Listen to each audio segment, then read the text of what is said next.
Now, 50 years ago, two of this country's main railway stations, Euston and St Pancras, operated what was known as a colour bar, meaning black people were banned from working there.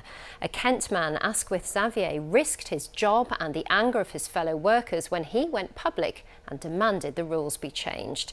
Originally from the Caribbean island of Dominica, Asquith was one of thousands of people who migrated from the Caribbean to the United Kingdom after World War II.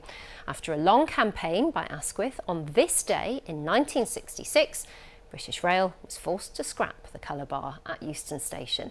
If you head to the concourse today, you'll find a plaque that honours Asquith's legacy unveiled by his family. Ian Palmer has tonight's special report. Asquith Xavier, the man who challenged the colour bar and won. It's a remarkable story.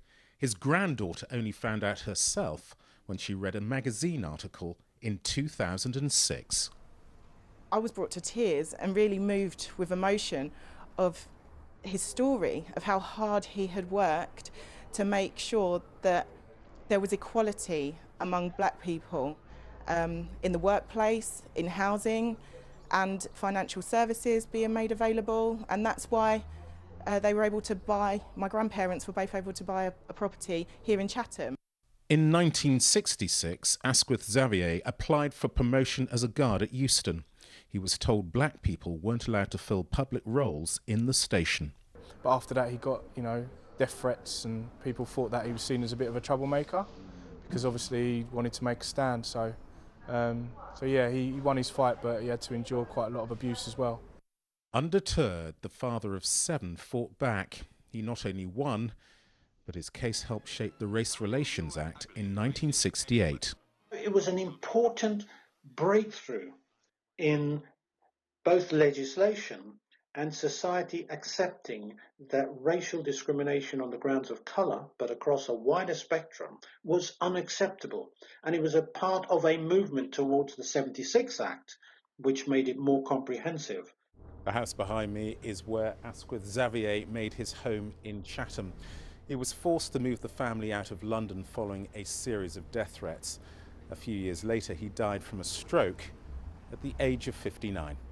Athena Xavier believes the stress and constant battles her grandfather dealt with was the reason he died relatively young in 1980. He wasn't sick before this, before he went for the job. So, yeah, stress can bring on the stroke that he had.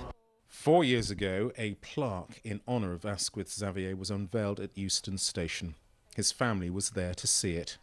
There are calls for a similar tribute to be erected in Chatham. Since the death of George Floyd and other deaths in police custody, the fight for civil rights has taken to the streets once again. Few marchers would know the name of Asquith Xavier, but the fight and the struggles we see today are the same. Ian Palmer, BBC South East Today, Chatham.